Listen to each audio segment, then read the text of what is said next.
dobrodošli u moj novi video. Danas se nalazimo na plaži Mogrin, a sad ćemo da snimamo kadrove pod vodom i posle ćemo ići na gliser. Svi zajedno? Da, svi zajedno. Super, ajde idemo.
Ekipa, našli smo pravi pravcati tunel. Eno ga tamo, sad idemo unutra.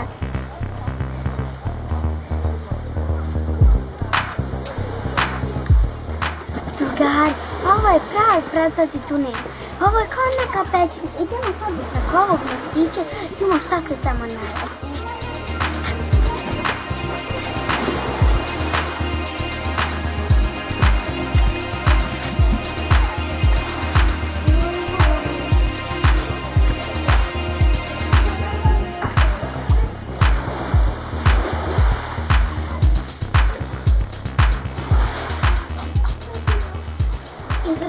Izašli smo iz ovog tunela i pronašli sam još jednu plažu. Pogledajte!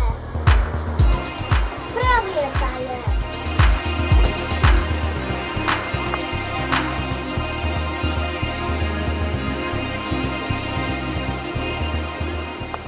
Ajde gar, vidjeli ste čar i ljepote ovog Mogrina, a sad idemo na gliser! Idemo! I evo nas drugari, sjeli smo u sobu, a sad ćemo sad na gliser voziti. Miloše, sam spreman? Da, jesam. Idemo!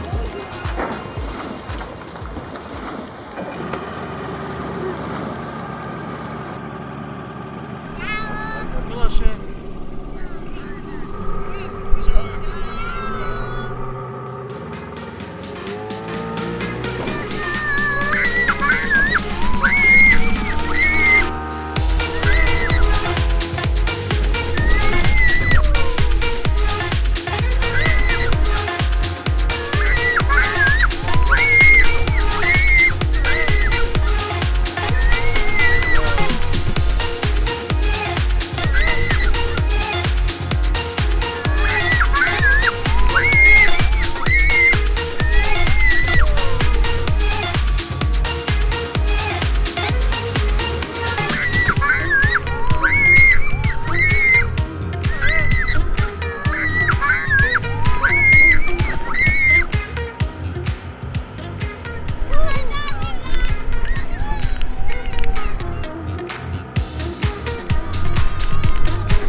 Jel ti bilo lijepo? Da, jeste. Sve što je lijepo kratko traje. Da. A drugari, vama ako se svidio ovaj video, lajkujte ga, subscribeujte se na moj YouTube kanal, a mi se vidimo u sljedećem videu. Ćao drugari!